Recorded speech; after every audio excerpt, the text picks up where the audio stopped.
اب حضور نے فرمایا کون ہے جو میرے اس غلام کو خریدے گا؟ ظاہر بن احرام کہتے ہیں یا رسول اللہ اس نکمے کو کون خریدے گا؟ حضور نے فرمایا ایسا نہ بولو، تو اللہ کی بارگاہ میں بھی محبوب ہے، اس کے رسول کی بارگاہ میں بھی محبوب ہے۔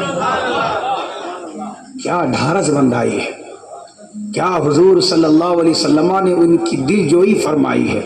اچھا ایک اور صحابی، یہ بھی دیہات کے رہنے والے تھے، اس صحابی کی عادت یہ تھی کہ مارکیٹ میں جاتے کوئی بھی نیا پھل دیکھتے تو وہ اس پھل کو لیتے، غریب تھے یہ بھی، اور اس پھل کو لینے کے بعد یہ صحابی حضور کی بارگاہ میں حاضر ہوتے، حضور وہ نیا پھل ان سے لے کر تناول فرماتے، دعائیں دیتے۔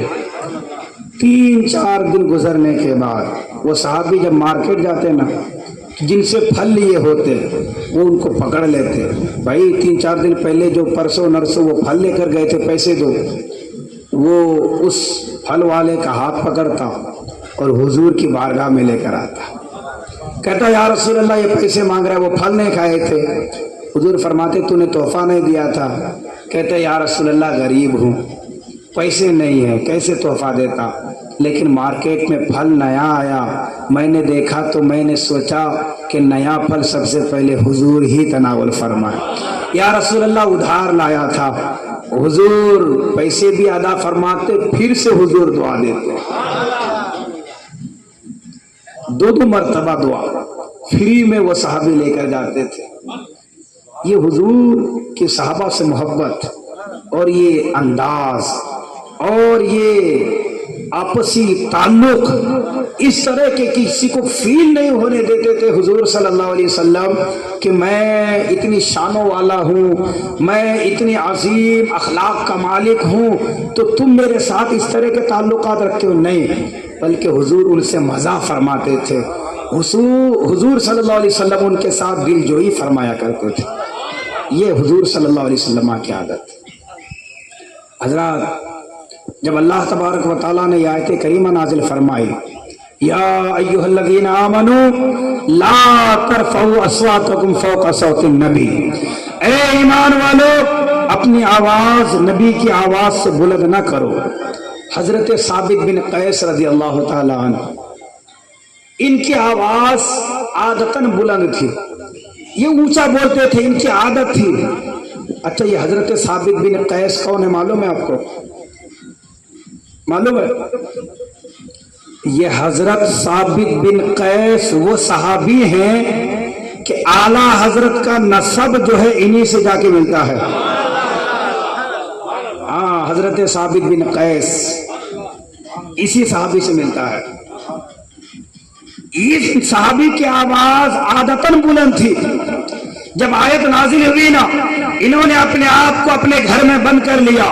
حضور صلی اللہ علیہ وسلم نے 1 دن دیکھا، 2 دن دیکھا، وہ صحابی حاضر نہیں ہو رہے ہیں۔ پوچھا ثابت بن قیس کہاں ہے؟ حضرت سعد بن معاذ سے کہا سعد بن معاذ وہ تیرا پڑوسی ہے، کہاں گیا تیرا پڑوسی؟ ثابت بن قیس نظر نہیں آ رہے ہیں۔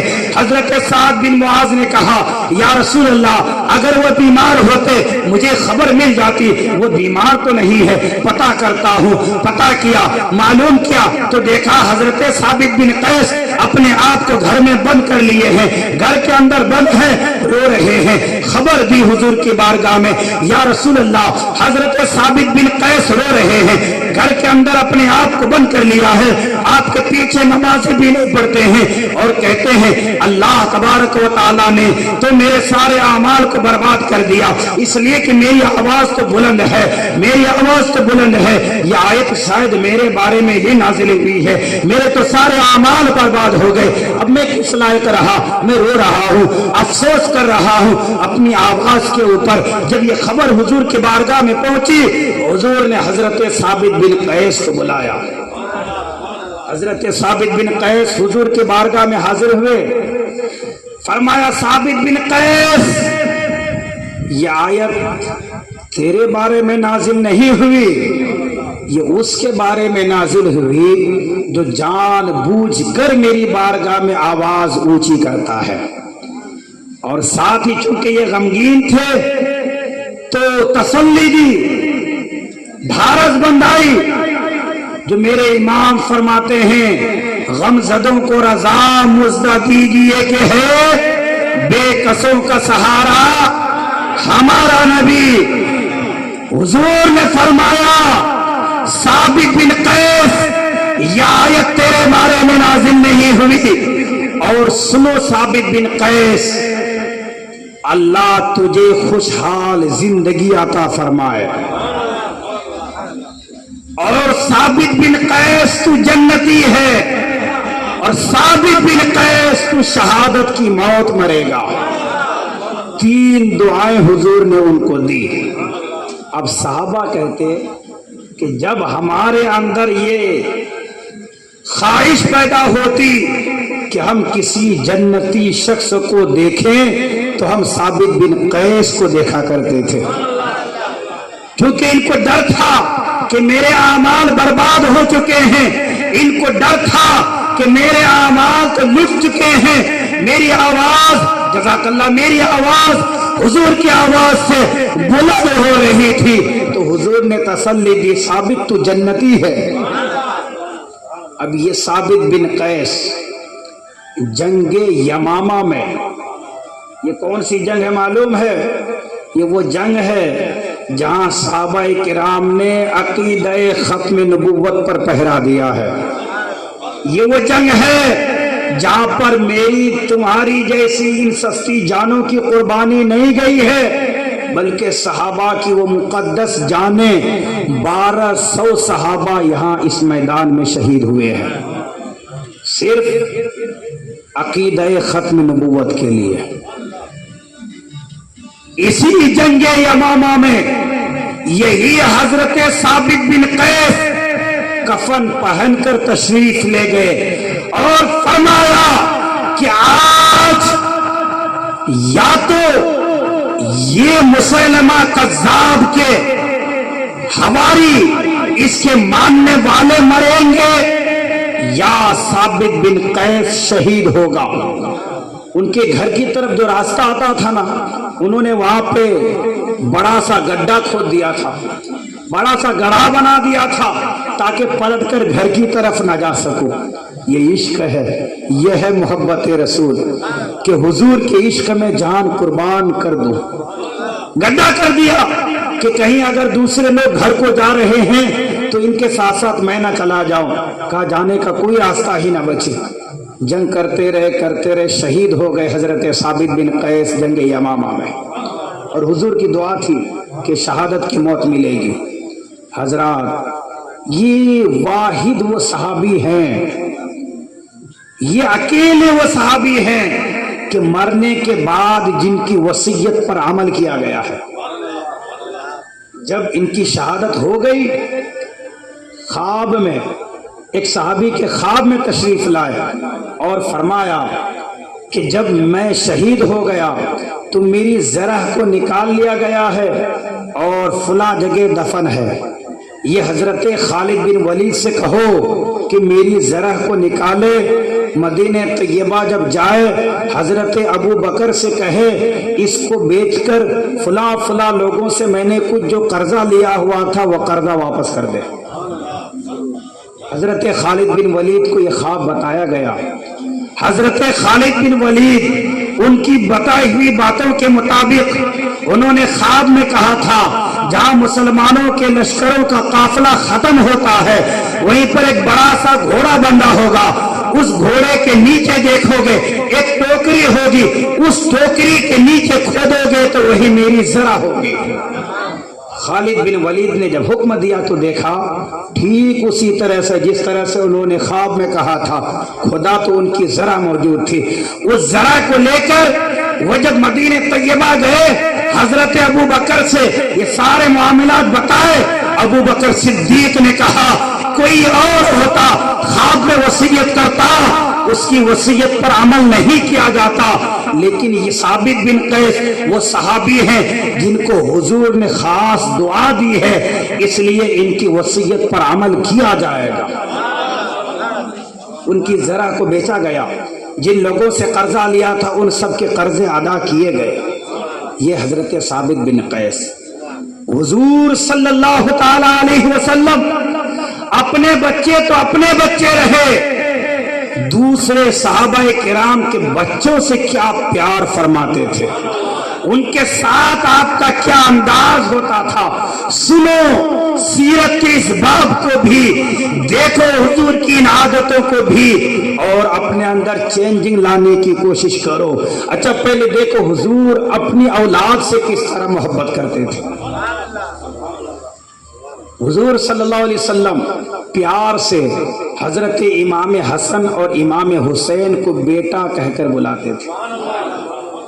حضرت ابو ہریرہ فرماتے ہیں ایک مرتبہ حضور صلی اللہ علیہ وسلم بہت تیز قدمی کے ساتھ کہیں چلنے لگے، ساتھ ہی مجھ سے بھی کہا ابو ہریرہ آؤ چلو چلتے ہیں۔ ابو ہریرہ فرماتے ہیں میں حضور کے پیچھے پیچھے، حضور آگے آگے، سمجھ میں نہیں آ رہا تھا حضور اتنی تیز قدمی کے ساتھ کہاں جا رہے ہیں۔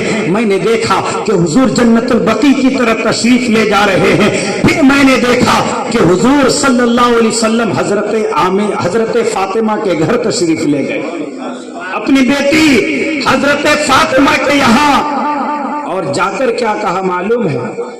لفظ ہیں حدیث کے، این لقاء، این لقاء۔ اس کا اگر پیار والا ترجمہ کروں، محبت والا ترجمہ کروں تو اس کا ترجمہ یہ ہوتا ہے چھوٹو کہاں ہے، چھوٹو کہاں ہے۔ حضور فرماتے ہیں این لقاء۔ ابو ہریرہ پوچھتے ہیں یا رسول اللہ آپ کسے تلاش کر رہے ہیں؟ فرمایا میرے بیٹے حسن کو تلاش کر رہا ہوں۔ حضرت فاطمہ امام حسن کو سجاتی ہے، سنوارتی ہے، تیار کرتی ہے، بھیجتی ہے حضور کی بارگاہ میں۔ جب حضور کی بارگاہ میں یہ پہنچتے ہیں، حضور صلی اللہ علیہ وسلم ان کو چومتے ہیں، اور حضور صلی اللہ علیہ وسلم ان سے پیار فرماتے ہیں، ساتھ ہی دعا کرتے ہیں اے اللہ میں ان سے محبت کرتا ہوں، تو بھی ان سے محبت کر، اے اللہ جو ان سے محبت کرے تو بھی ان سے بھی محبت کر۔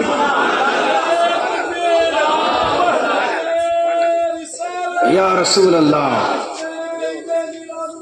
زندہ باد، جنتی جنتی جنتی جنتی۔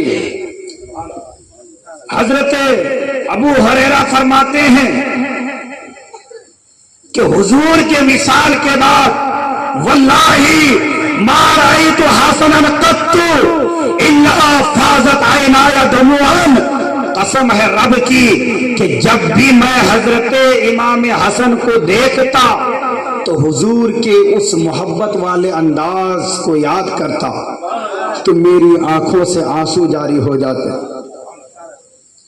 حضور جب ان کو چوم رہے تھے اس وقت قبیلہ بنو تمیم کا سردار اقرا بن حابس وہاں موجود تھا۔ اس نے کہا آپ بچوں سے اس طرح پیار کرتے ہیں، آپ بچوں کو چومتے بھی ہیں۔ میرے آقا نے کیا جواب دیا، اور جس جواب کو سن کر صحابہ کے دلوں میں اپنی اولاد کے لیے اور محبت بڑھ گئی۔ حضور فرماتے ہیں جو رحم نہیں کرتا اس پر رحم نہیں کیا جاتا۔ یہ بچے رحم کرنے کے لائق ہیں، یہ بچے رحم کے حقدار ہیں، ان پر رحم کرو، کل جب تم بوڑھے ہو جاؤ گے تو یہ بچے تم پر رحم کریں گے۔ ایک اور حدیث پاک فرماتے ہیں من لم یرحم صغیرنا ولم یوقر کبیرنا فلیس منا۔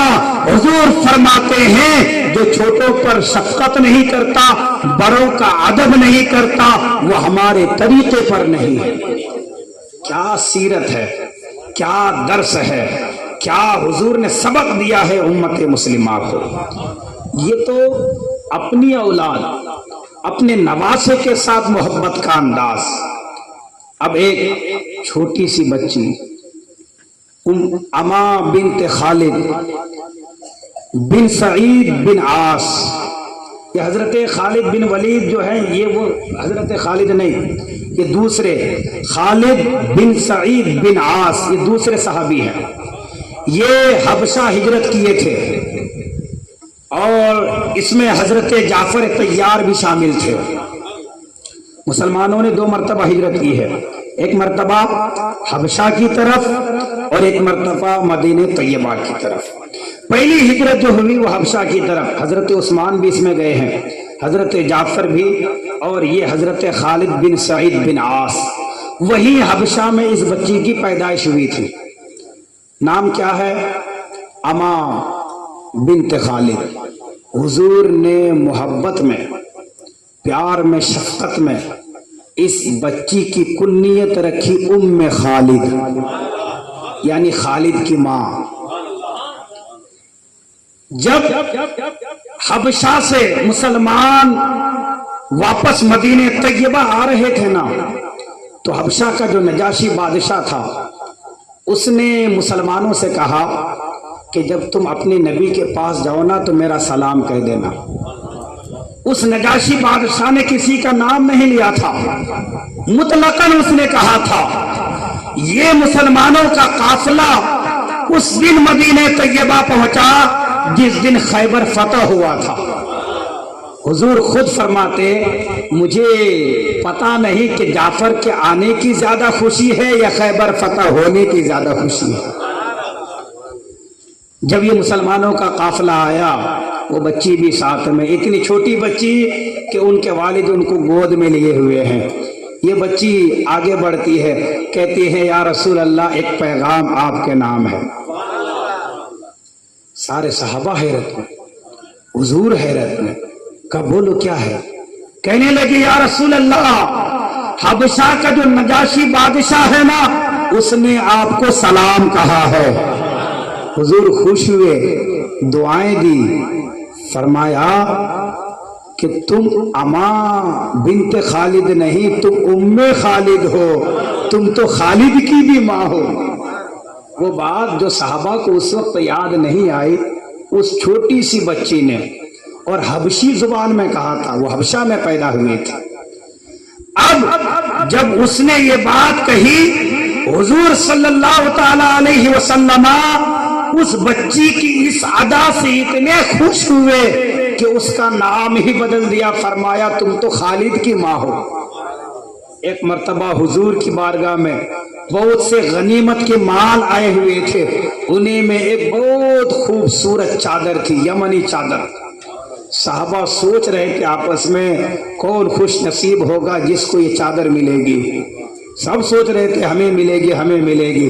حضور نے فرمایا بتاؤ یہ چادر میں کس کو دینے والا ہوں؟ صحابہ نے کہا حضور آپ ہی بہتر جانے کسے دینے والے ہیں۔ فرمایا یہ چادر جو ہے میں ام خالد کو دینے والا ہوں۔ بلا کے لاؤ، کہاں ہے ام خالد؟ وہ اپنے گھر میں تھی۔ ان کے ابا گئے، بچی کو گود میں اٹھایا، حضور کی بارگاہ میں لے کر آئے۔ حضور نے وہ چادر ان کے والد کو نہیں دی بلکہ اس بچی کو دیا۔ اور چونکہ یہ حبشی، یہ چونکہ یہ جو ہجرت کر کے گئے تھے حبشہ تو وہاں کی زبان بولتی تھی، تو حضور نے حبشی زبان میں ان سے کلام کیا اور کہا ہاذا ثنایا ام خالد، ہاذا ثنایا ام خالد، اے ام خالد یہ چادر تم پر کتنی جچتی ہے، کتنی خوبصورت لگ رہی ہو۔ مزے کی بات اس سے آگے کی ہے، چادر دے دی۔ چادر دینے کے بعد حضور نے فرمایا اے ام خالد تم اس چادر کو پہنو، خوب پہنو، اتنا پہنو، اتنا پہنو، اتنا اوڑھو کہ یہ چادر پرانی ہو جائے، پھٹ جائے۔ اب میرے امام فرماتے ہیں اجابت کا جوڑا، عنایت کا صحرا، اجابت کا جوڑا، عنایت کا صحرا، دلہن بن کے نکلی دعائے محمد، اجابت نے جھک کے گلے سے لگایا بڑی ناز سے جب دعائے محمد۔ حضور دعا فرمائے اور دعا قبول نہ ہو، میرے امام فرماتے ہیں اجابت نے جھک کر گلے سے لگایا، اجابت خود آگے بڑھ کر حضور کی دعا کو گلے سے لگاتی ہے۔ حضور نے دعا دی خوب پہنو۔ دوسری دعا حضور نے یہ دی اتنی پہنو کہ یہ پرانی ہو جائے۔ تیسری دعا حضور نے یہ دی کہ اللہ تیری عمر لمبی کرے۔ صحابہ کہتے ہیں کہ خالد نے اس چادر کو اتنا پہنا کہ وہ پرانی ہو گئی، پھٹ گئی. اور صحابیات، مرد جو ہیں اس کو بولتے ہیں صحابی، عورت جو ہے اس کو بولتے ہیں صحابیہ، لیکن ایک سے زیادہ ہو تو بولتے ہیں صحابیات. صحابہ کہتے ہیں صحابیات میں سب سے آخر میں جو اس دنیا سے تشریف لے گئی ہے اس صحابیہ کا نام ام خالد ہے، کیونکہ حضور نے دعا دی کہ اللہ تیری عمر لمبی کرے. اپنے بچے نہیں، غیر کے بچوں کے ساتھ حضور کی یہ محبت ہے. آج کسی کو کوئی پوسٹ مل جائے، آج کسی کو کوئی بڑا عہدہ مل جائے، آج کوئی بڑا عالم ہو جائے، آج کوئی پیر ہو جائے، دوسرے کے بچے کیا اپنے بچوں کے ساتھ ڈھنگ سے بات نہیں کرتا ہے. ایک رعب ہے، ایک فخر ہے کہ میرے اتنے لوگ ہاتھ چومتے ہیں، اتنے لوگ پیر چومتے ہیں، اتنے میرے مرید ہیں. ارے دیکھو حضور سے بڑھ کر کیا تیری عزت ہے؟ کیا حضور سے بڑھ کر تیرا نام ہے؟ لیکن دیکھو حضور غیر کے بچوں کے ساتھ بھی کس طرح سے نرمی سے پیش آتے ہیں. کیا شفقت ہے حضور کی، کیا محبتیں ہیں حضور کی. دنیا کے سامنے ایک مثال قائم کر دی ہے. اتنی محبت کوئی انسان غیر کے بچوں کے ساتھ نہیں کر سکتا، حضور ہی کی ذات ہے. حضرات، حضور صلی اللہ تعالی علیہ وسلم جنگ حنین کے لیے تشریف لے جا رہے تھے. راستے میں نماز کا وقت ہوا. حضور نے حضرت بلال سے کہا بلال اذان پڑھو. حضرت بلال اذان دینے لگے تو کچھ لوگ نقل اتارنے لگے، جیسے حضرت بلال بولتے ویسے ہی وہ لوگ بھی بولنے لگے. ایک شخص جن کا نام ابو محسورہ، اس کی آواز بہت اونچی تھی، بہت پیاری تھی. جب اذان ختم ہوئی نا، حضور نے فرمایا وہ جس کی آواز بڑی پیاری بڑی خوبصورت ہے اسے بلا کے لاؤ. ابو محسورہ لائے گئے. حضور نے فرمایا پڑھو. کیا پڑھ رہے تھے؟ اس نے کہا یا رسول اللہ مجھے تو آتا ہی نہیں، میں آپ کے دین میں کہا ہوں. حضور نے کہا کہ اسے کہو سکھا کے دو. ایک صحابی ان کو سکھاتے، پھر وہ پڑھتے. اللہ اکبر پڑھے. اشہد اللہ پر جب پہنچے نا وہ خاموش ہو گئے کہ جب میں گواہی دے دوں گا تو میں تو مسلمان ہو جاؤں گا، میں تو اپنا دین چھوڑ دوں گا. رک گئے وہ. حضور نے فرمایا پڑھو. کیا ہوا؟ ٹھہر گئے. کہا قریب آ. حضور نے اپنے رحمت والے ہاتھ کو ان کے سر پہ رکھا، ان کے چہرے پہ رکھا، ان کے سینے میں رکھا. کہا اب پڑھو. اب ابو محسورہ اذان دینے لگے، بغیر کسی مدد کے پوری اذان دے ڈالی. کہا یا رسول اللہ ہاتھ بڑھائیے، اپنے غلاموں میں شامل فرما لیجیے. اسلام میں داخل ہو گئے. حضور نے چاندی سی بھری تھیلی ان کو تحفے میں دیا. کہا اور کچھ ہونا کیا؟ کہا یا رسول اللہ ایک خواہش ہے. کہا کیا بولو؟ کہا مکہ کا مجھے مؤذن بنا دیجئے، وہاں کی ڈیوٹی مجھے دے دیجئے. حضور نے فرمایا جا، مکہ کا مؤذن تو ہی ہے. حضرت ابو محسورہ یہ کھیل رہے تھے اس وقت، ہنسی میں، مذاق میں یہ نقل اتار رہے تھے. لیکن دیکھو حضور کا چہرہ، دیکھو حضور کے اخلاق کیا شان رکھتے ہیں. ابو محسورہ کے دل پر حضور نے ہاتھ رکھا، دل کی دنیا ہی بدل گئی، اسلام میں داخل ہو گئے. جب مکہ فتح ہوا نا، ابو محسورہ حاضر ہوئے حضور کے بارگاہ میں. کہا یا رسول اللہ ڈیوٹی میری ہی رہے گی یا چینج کر دیں گے؟ حضور نے فرمایا ابو محسورہ تم اس وقت بھی یہاں خدمت کر رہے تھے جب آزادی نہیں تھی. ابو محسورہ اب تو ہمیں آزادی ملی ہوئی ہے، اب یہاں مکہ کا پرماننٹ مؤذن ابو محسورہ ہی رہے گا. حضرت امیر معاویہ کے زمانے تک مکہ کے مؤذن کا نام ابو محسورہ ہے. اتنی پیاری آواز تھی کہ مکہ میں جب کسی کو قسم لینا ہوتا تھا تو وہ کہتا تھا قسم ہے ابو محسورہ کے آواز کی میں یہ کام کروں گا. قسم ہے ابو محسورہ کے اذان کی میں یہ کام نہیں کروں گا. ان کے اذان کے نام کے ساتھ وہ قسمیں کھایا کرتے تھے. کہاں تھے ابو محسورہ, کہاں حضور نے پہنچا دیا. بات سمجھ میں آ رہی ہے؟ دو تین اور باتیں درود پاک پڑھیں. اللہم صلی علی سیدنا شفیعنا حبیبنا و کریمنا نبینا مولانا محمد بارک وسلم صلو علیہ صلاۃ و سلام علیک یا سیدی یا حبیبی یا رسول اللہ صلی اللہ تعالی علیہ وسلم. حضرت ثمامہ بن اسال رضی اللہ تعالی عنہ, کیا نام ہے؟ حضرت ثمامہ بن اسال رضی اللہ تعالی عنہ. شاید فرسٹ ٹائم اس صحابی کا آپ نام سن رہے ہوں گے, ہے نا؟ صحابہ کا تذکرہ کرنا بھی عبادت ہے. ان کا نام زبان پر آ جائے نا, یہ بھی ایک نیکی ہے. تو بولیے میرے ساتھ, حضرت ثمامہ بن اسال رضی اللہ تعالی. یہ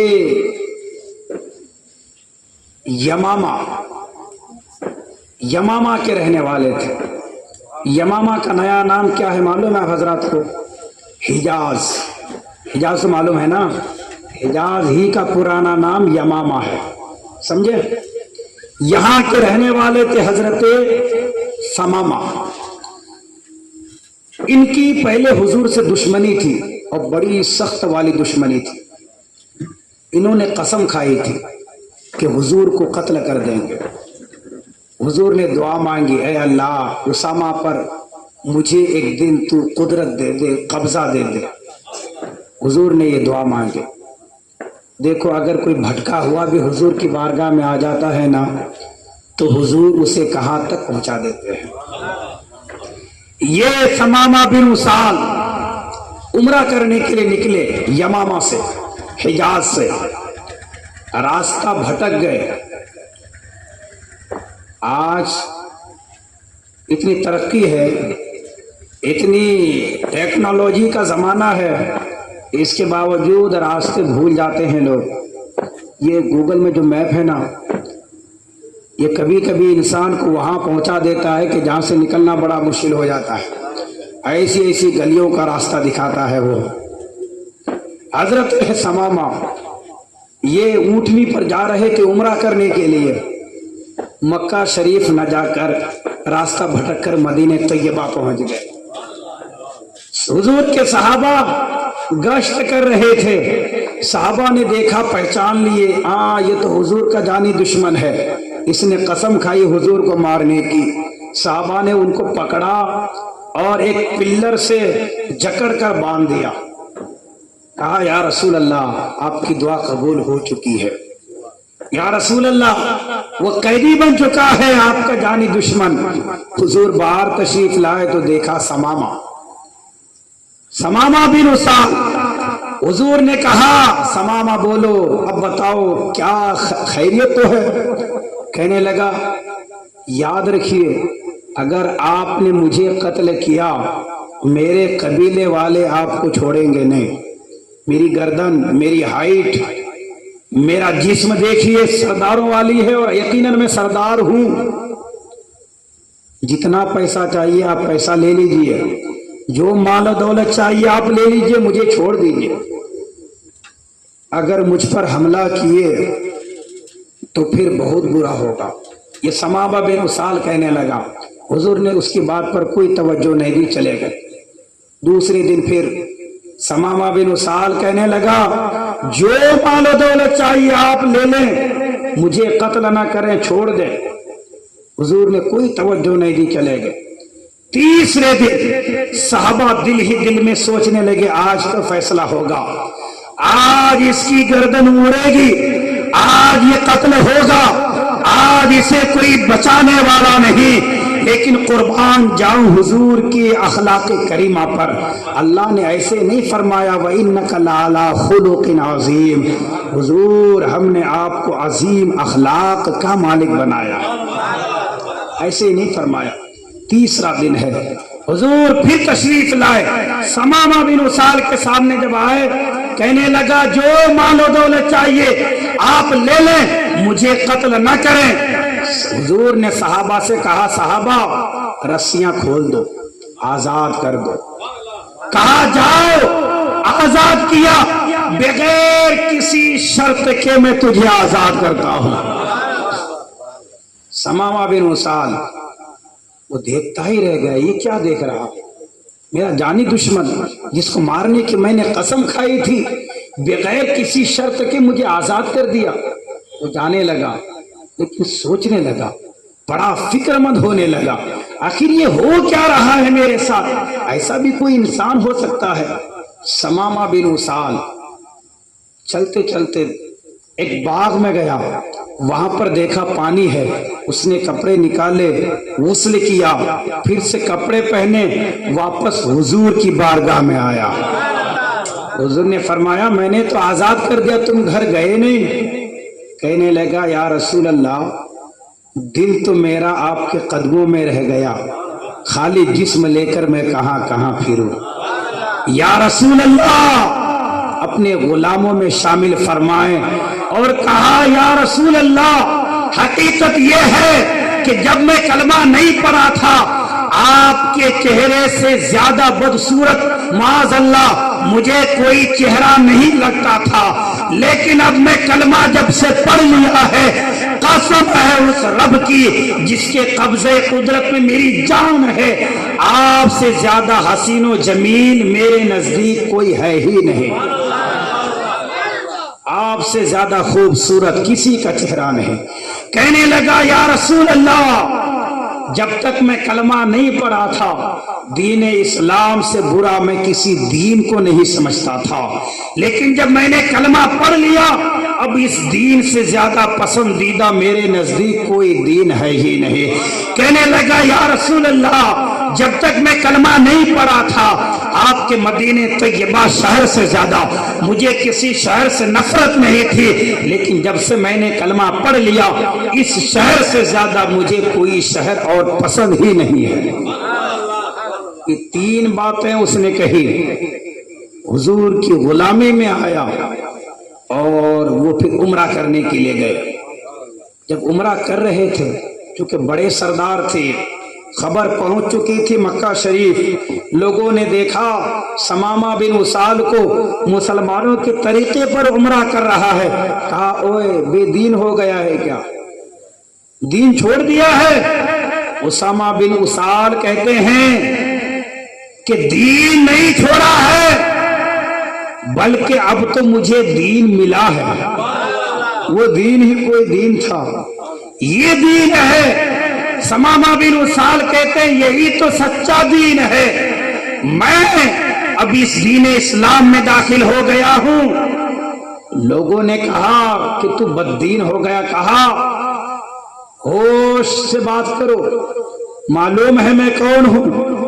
مجھے لوگ ثمامہ بن اسال کہتے ہیں، یمامہ کا سردار ہوں، اور معلوم ہے مکہ شہر میں جو گیہوں آتا ہے نا اس کی سپلائی وہی یمامہ یعنی حجاز سے ہوتی ہے. اس منڈی کا پورا میں ہی مالک ہوں، میں وہاں کا سردار ہوں. آج کے بعد اگر تم نے اس نبی کے بارے میں جس نبی کا میں نے کلمہ پڑھا ہے کوئی غلط بات اپنی زبان سے نکالی تو یاد رکھو گیہوں کا ایک دانہ بھی مکہ نہیں آئے گا. قسم کھا لی انہوں نے. گئے جا کر سپلائی بند کر دی. اب یہاں قحط پڑ گیا مکہ شہر میں، کھانے کے لیے کچھ نہیں. یہ تھے حضور کے دشمن، مکہ کے کافر، مکہ کے مشرک، لیکن جانتے تھے کہ حضور جن خوبیوں کے مالک ہیں ان خوبیوں کا مالک کوئی نہیں ہے. حضور جتنے رحم دل، حضور جتنے نرم دل، حضور جتنے کریم ہیں ایسا کوئی نہیں ہے. وہ آئے حضور کی بارگاہ میں، عرض کرنے لگے یا رسول اللہ ثمامہ نے گیہوں کی سپلائی بند کر دی ہے، بھوک سے لوگ تڑپ رہے ہیں، آپ کہیے نا کہ وہ سپلائی کو کھول دے. حضور فرماتے میں کیوں کہوں؟ کہا اس لیے کہ اس نے آپ کی قسم کھائی ہے کہ آپ کہیں گے تو وہ ہمیں بھیجے گا، نہیں کہیں گے تو نہیں بھیجے گا۔ اب اگلی بات سننے لائق ہے، اور سیرت نبوی پر عمل کرنے سے کیا ملتا ہے، دنیا نے کیا دیکھا حضور کی سیرت سے، آج اسلام اتنی تیزی سے کیوں پھیل رہا ہے، حضور کی یہی وہ عادتیں ہیں جن کو پڑھ کر آج غیر مسلم بھی اسلام میں داخل ہو رہے ہیں۔ حضور نے ان کے نام پیغام بھیجا، کہا سماما کھانا تو بند نہ کرو، گیہوں کی سپلائی تو بند نہ کرو، وہ کھول دو۔ جب حضور کا آرڈر گیا تو حضرت سماما نے دوبارہ پھر ان کے وہاں گیہوں بھیجنا شروع کیا۔ حالانکہ یہاں حضور کے صاف جانی دشمن تھے، اپنے تو اپنے، غیروں کے لیے بھی حضور رحمت بن کر تشریف لائے بغیر کسی امتیاز۔ یہ حضور صلی اللہ تعالیٰ علیہ وسلم کی عادت کریمانہ، یہ حضور کی وہ عمدہ اخلاق کہ جن کو پڑھ کر آج وہ لوگ، اور کتنے ایسے واقعات آپ حضرات سنتے ہیں کہ وہ نکلے تھے دشمنی لے کر، وہ نکلے تھے اسلام کے خلاف کچھ ڈھونڈنے کے لیے، وہ نکلے تھے کوئی ایسی بات مل جائے کہ جس سے اسلام کے خلاف مزید دل میں نفرت پیدا ہو، لیکن پڑھتے گئے، مطالعہ کرتے گئے، خود ان کے دل میں اسلام روشن ہو گیا، وہ خود مسلمان ہو گئے۔ بہت سے ایسے لوگ ہیں، بہت سے ایسے واقعات ہیں۔ حضور نے نوازا ہے نہ صرف اپنوں کو بلکہ غیروں کو بھی، اور حضور نے عدل و انصاف کی وہ تاریخ رقم کی ہے کہ آج اس کی بھی کوئی مثال نہیں ملتی۔ قبیلہ، بس میں بات کو اختتام کی طرف لے جا رہا ہوں۔ ایک بات میں ڈیلی سوچتا ہوں اور اپنی اہلیہ سے بول کے بھی آتا ہوں کہ آج زیادہ نہیں بیان کروں گا، آواز میری کئی دنوں سے ساتھ نہیں دے رہی ہے، لیکن پتہ نہیں جب بولنا شروع کرتا ہوں اللہ کا فضل ہوتا ہے، اس کے حبیب کا کرم ہوتا ہے کہ باتیں بولتے جاتے ہیں، بولتے جاتے وقت کیسے گزرتا ہے احساس ہی نہیں ہوتا ہے۔ بس درود پاک پڑھ لیں، آخری بات، اللہم صلی علی سیدنا شفیعنا حبیبنا کریمنا نبینا مولانا محمد بارک وسلم صلو علیہ صلاۃ و سلام علیک یا سیدی یا حبیبی یا رسول اللہ صلی اللہ علیہ وسلم۔ قبیلہ بنو قریظہ، وہاں کی ایک اونچے خاندان کی لڑکی نے چوری کر لی تو اسلام میں چوری کی سزا یہ ہے والسارق والسارقۃ فاقطعوا ایدیہما، کہ چوری کرے تو اس کے ہاتھ کاٹ لیے۔ اب یہ سزائیں کیوں ہیں، یہ ایک الگ ٹاپک ہے، میں ادھر جانا نہیں چاہتا، لیکن یہ اونچے خاندان کی تھی، اونچے قبیلے کی تھی، اس نے چوری کر لی۔ اب لوگ آپس میں باتیں کرنے لگے کہ اگر اس کو وہ سزا مل جائے تو آپس میں دشمنیاں پھیل جائیں گی، آپس میں دشمنیاں ہو جائیں گی، ان کی یہ سزا معاف کروائی جائے۔ اب یہ معاف کروانے کی گزارش حضور کی بارگاہ میں کون پیش کرے، کون یہ پیش کرے، کون حضور کی بارگاہ میں یہ التجا کرے؟ تو یہ پایا کہ حضرت اسامہ بن زید کو آگے بڑھایا جائے۔ حضرت اسامہ بن زید حضور کی بارگاہ میں آئے، عرض کرنے لگے یا رسول اللہ، قبیلے بنو قریظہ کی ایک لڑکی نے، ایک عورت نے چوری کر لی ہے، یا رسول اللہ آپ چاہیں تو اس کی سزا کو معاف فرما دیں۔ حضور جلال میں آ گئے، غصے میں آ گئے، فرمایا اسامہ یہ کیا بات کر رہے ہو، تم سے پہلے جو قومیں ہلاک ہوئی ہے اس کی وجہ یہ ہے کہ وہ اپنوں کے ساتھ ایک الگ فیصلہ کرتے تھے، غیروں کے ساتھ الگ فیصلہ کرتے تھے۔ اور آج بھی ہے کہ اگر امیر کا لڑکا کوئی غلطی کرے، مالدار انسان آدمی کا کوئی غلطی کرے تو اس کو الگ نگاہ سے دیکھتے، کوئی بات نہیں غلطی ہو جاتی ہے۔ غریب کا بیٹا غلطی کرے تھپڑ مار دیا جاتا ہے، تجھے دکھتا نہیں، تجھے سمجھ میں نہیں آتا، یہ میرا بیٹا ہے۔ غریب کے بیٹے کے ساتھ یہ سلوک ہوتا ہے، امیر کے بیٹے کو بولتے کوئی بات نہیں غلطی ہو جاتی ہے۔ حضور نے اس وقت جو جملہ ارشاد فرمایا اور عدل و انصاف کا وہ پیغام دنیا کو دیا، حضور فرماتے ہیں اسامہ یہ تو قبیلے بنو قریظہ کی ایک بیٹی ہے، اسامہ اگر فاطمہ محمد کی بیٹی بھی چوری کرے، اللہ فرمایا فاطمہ محمد کی بیٹی بھی قتل کرے تو بھی اس کے لیے وہی سزا ہوگی جو ایک عام بیٹی کے لیے سزا ہوگی. یہ ہے اسلام، یہ ہے حضور کا انصاف، یہ ہے حضور کی عدالت کہ یہاں چہرے دیکھ کر فیصلے نہیں کیے جاتے، رنگ و نسل دیکھ کر فیصلے نہیں کیے جاتے، بلکہ حضور صلی اللہ علیہ وسلم ہر ایک کو ایک نگاہ سے دیکھتے ہیں. حضرت سلمان فارسی رضی اللہ تعالیٰ عنہ کہاں کے رہنے والے تھے؟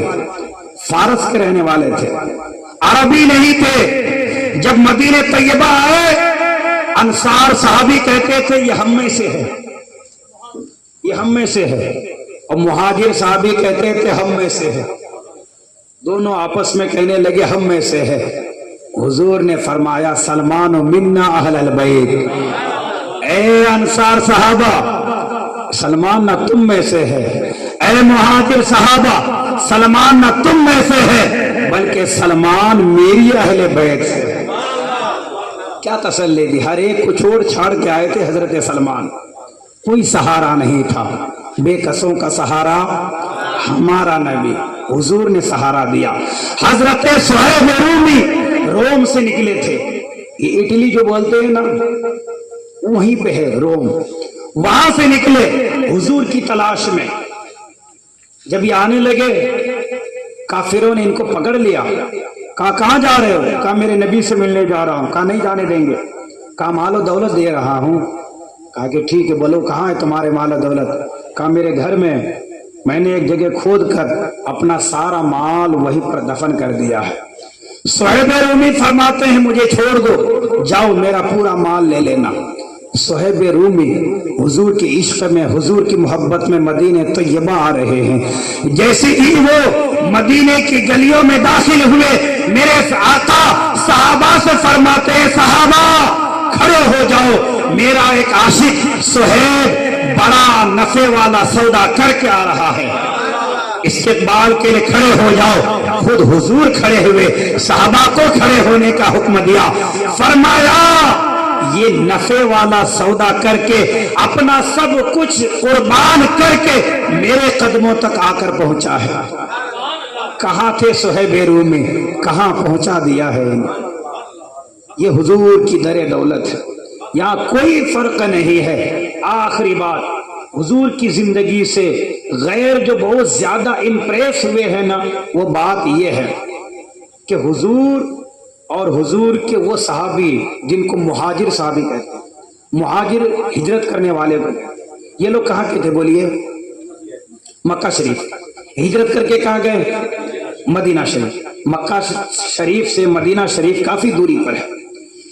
یہ لوگ مکہ شریف سے مدینہ شریف تشریف لے گئے، لیکن کچھ ہی مہینے گزرے تھے، حضور کی عادت کریمہ کی برکت سے انصاری صحابہ اور مہاجر صحابہ ان دونوں میں اتنی محبت ہو گئی، اتنی محبت ہو گئی، حضور نے وہ جام محبت پلایا، وہ درس دیا، وہ اخلاق کا سبق سکھایا کہ یہ اپنے بھائیوں جیسا ان سے سلوک بیہیو اور برتاؤ کیا کرتے تھے. آج دنیا سب سے زیادہ اسی بات سے حیران ہے، آخر حضور کے اندر وہ کیا خوبی تھی.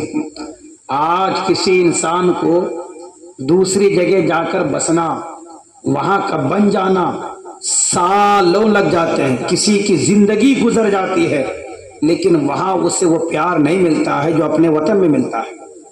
وہاں اسے اتنی محبت نہیں ملتی جو اسے اپنے وطن میں ملتی ہے. لیکن یہاں حضور کے اخلاق کی برکت سے ان انصار صحابہ میں اتنی محبت پیدا ہو گئی کہ وہ صحابی جن کی دو بیویاں تھیں نا، ان صحابہ نے اپنی ایک بیویوں کو طلاق دے دیا اور ان مہاجر صحابہ سے کہا میری ایک بیوی سے تو نکاح کر. یہ جذبہ، یہ ایثار، یہ قربانی کہاں سے صحابہ کے درمیان آئی؟ ماننا ہوگا کہ حضور کی وہ عادتیں ہیں، حضور کی وہ باتیں ہیں، حضور کی وہ سیرت ہے جس پر عمل کر کے صحابہ کے درمیان یہ جذبہ پیدا ہوا تھا. حضور نے آپس میں بھائی چارگی بنا دی. یہ ایک دوسرے کا ساتھ ایسا معاملہ کرتے تھے جیسا حقیقی بھائی کے ساتھ کیا جاتا ہے۔ اس لیے دنیا لاکھ کوششیں کر لیں حضور کے ذکر کو مٹانے کی، حضور کے چرچے کو مٹانے کی، لیکن نہیں مٹا سکتے، اس لیے کہ ان کے عادتوں کی خوشبو آج ساری کائنات میں پھیلی ہوئی ہے۔ جو بھی انصاف کی نظر سے حضور کی زندگی کو پڑھے گا وہ ضرور اسلام میں داخل ہو جائے گا، یہ عادت ہے۔ اچھا ایک آخری بات، بس ایک صحابی کا بیٹا گم ہو گیا، حضور کی بارگاہ میں آئے، عرض کرنے لگے یا رسول اللہ میرا بیٹا نہیں مل رہا ہے، یا رسول اللہ بیٹے کو تلاش کر رہا ہوں، کافی وقت ہو گیا ہے، آنکھیں ترس رہی ہے، یا رسول اللہ نہ جانے بیٹا کہاں ہے۔ اتنے میں کسی نے خبر دی کہ تیرا بیٹا فلاں جگہ ہے۔ وہ صحابی نے سنا، دوڑتے ہوئے ادھر جانے لگے۔ حضور نے فرمایا ٹھہرو، اتنی جلدی کیا ہے؟ کہا یا رسول اللہ کافی وقت گزر چکا ہے، اپنے بیٹے کو دیکھا نہیں ہوں۔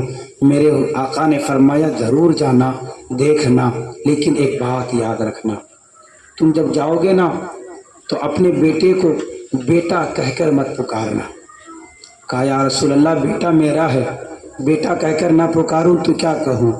حضور نے فرمایا تم بیٹا کہہ کر پکارو گے، ہو سکتا ہے ان میں کوئی یتیم بھی ہوگا، ہو سکتا ہے کوئی ایسا بچہ بھی ہوگا جس کے باپ کا سایہ اس کے سر سے اٹھ گیا ہے۔ تم جب پیار بھرے انداز میں بیٹا کہو گے اس یتیم بچے کا دل ٹوٹ جائے گا، وہ یتیم بچہ سوچے گا کاش آج میرا باپ ہوتا، وہ بھی محبت میں مجھے بیٹا کہہ کے پکارتا۔ حضور فرماتے ہیں جانا، لیکن بیٹا کہہ کر مت پکارنا۔ اللہ اکبر، یہ سیرت کا وہ سبق ہے جس کو پڑھ کر بہت سے غیر مسلموں نے اسلام قبول کر لیا ہے۔ ہمارے ملک کا بھی ہے ایک شخص، ابھی اس کا نام میرے ذہن سے نکل رہا ہے، لیکن کتاب کا نام ہے عرب کا چاند، لکھنے والا غیر ہے۔ اس میں اس نے کسی کا واقعہ لکھا ہے کہ وہ اسلام میں داخل ہوا، اس سے پوچھا گیا کہ کیا وجہ بنی کہ تو ایمان لے کر آیا، کیا وجہ بنی کہ تو مومن ہو گیا؟ تو اس نے یہی واقعہ بیان کیا ہے کہ وہ نبی کتنے رحم دل ہے، وہ نبی ان چھوٹے بچوں کے دل کی کیفیت کو بھی جانتے ہیں، اور ان بچوں کا دل نہ ٹوٹے وہ نبی اس کا بھی خیال رکھتے ہیں، اور ایک باپ سے کہتے ہیں اپنے بیٹے کو بیٹا کہہ کر نہ پکارنا۔ حضرات میں کیا کیا بیان کروں، کیا کیا آپ کے سامنے تذکرہ کروں، بس میں نے جتنا کہا آپ نے اس پر بھی عمل کر لیا نا، میں سمجھوں گا میرا کہنا قبول ہے، آپ کا سننا قبول ہے۔ بس میں اپنی گفتگو کو ہی علینا الا البلاغ۔ حضرات